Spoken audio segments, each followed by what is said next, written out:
Hot and taste. இன்றைக்கி நம்மளோட கிச்சனில் ரொம்ப ஈஸியாக பண்ணக்கூடிய ஒரு மார்னிங் பிரேக்ஃபாஸ்ட் தான் நம்ம பண்ண போகிறோம். கோதுமை புட்டு வந்து நம்ம செய்ய போகிறோம் ஃப்ரெண்ட்ஸ். 3 பொருட்கள் இருந்தால் போதும். இந்த புட்டு ரொம்ப சூப்பராக பண்ணிடலாம். தேவையான அளவு கோதுமை மாவு, தேங்காய் துருவல், அதுக்கு தேவையான அளவுக்கு சுகர். நமக்கு டேஸ்ட் எடுத்து கொடுக்கறதுக்காக ஒரு பிஞ்ச் அளவுக்கு சால்ட்டும், டெக்கரேஷனுக்காக வாழைப்பழமும் நான் இன்றைக்கி எடுத்துருக்கிறேன் ஃப்ரெண்ட்ஸ். நீங்கள் ஹாட் அண்ட் டேஸ்ட் சேனலில் முதல் முறையாக பார்க்குறவங்களா இருந்தால் மறக்காமல் சப்ஸ்கிரைப் பண்ணிக்கோங்க. பக்கத்தில் இருக்கிற பெல் ஐக்கானை கிளிக் பண்ணிக்கோங்க.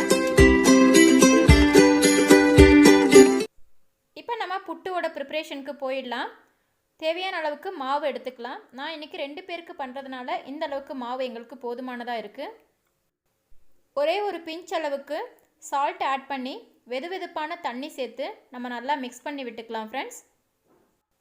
நமக்கு அரிசி மாவு புட்டு பண்ணுற மாதிரி உதிரியாக வந்து மாவு வராது. சின்ன கட்டிகள் வந்து இருக்க தான் செய்யும். நம்ம மாவை கையில் பிடிச்சு பார்த்தோம்னா இந்த மாதிரி கன்சிஸ்டன்சிக்கு வர மாதிரி நீங்கள் தண்ணி சேர்த்து மிக்ஸ் பண்ணி எடுத்துக்கோங்க. இப்போ வந்து இந்த மாவை நம்ம மிக்ஸி ஜாரில் சேர்த்து ஒரே ஒரு 2 செகண்ட்ஸ் வந்து நம்ம ஜஸ்ட் பிளெண்ட் பண்ணி எடுத்துக்கலாம். இப்போ நமக்கு புட்டுக்கு தேவையான மாவு வந்து ரெடி ஆகிடுச்சு ஃப்ரெண்ட்ஸ். இட்லி சட்டியில் தண்ணி சேர்த்து நல்லா கொதிக்க வச்சுக்கலாம். எப்போவுமே நம்ம இட்லி சட்டியில் வேக வைக்கும்போது அந்த துணியை வந்து ஜஸ்ட் லைட்டாக தண்ணியில் டிப் பண்ணிட்டு தான் நம்ம பண்ணுவோம். ஆனால் கோதுமை புட்டுக்கு வந்து நம்ம வந்து தண்ணியில் நனைக்கக்கூடாது ஃப்ரெண்ட்ஸ். தண்ணியில் நனைச்சி போட்டோம்னா திரும்பவும் மாவு வந்து சிறு கட்டிகள் ஆகிடும். இப்போ தேவையான அளவு தேங்காய் துருவல் வந்து நம்ம சேர்த்து நம்ம வந்து மறுபடியும் மேலே ஒரு துணியை வச்சு க்ளோஸ் பண்ணி ஒரு 5 மினிட்ஸ் நம்ம வந்து குக் பண்ணி எடுத்தால் போதும். ரொம்ப சீக்கிரமாக குக் ஆகிடும் ஃப்ரெண்ட்ஸ். அவ்வளவுதான். ரொம்ப ஈஸியான கோதுமை புட்டு வந்து நமக்கு ரெடி ஆகிடுச்சு.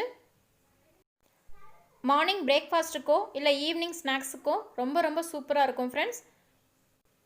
இதனோட வாழைப்பழம் சேர்த்து சாப்பிடும்போது டேஸ்ட் இன்னும் ரொம்ப சூப்பராக இருக்கும். இப்போ மறுபடியும் இன்னும் கொஞ்சம் தேங்காய் துருவல் சேர்த்துக்கலாம். சுகர் இல்லைன்னா நாட்டு சர்க்கரை ஆட் பண்ணிக்கலாம் ஃப்ரெண்ட்ஸ்.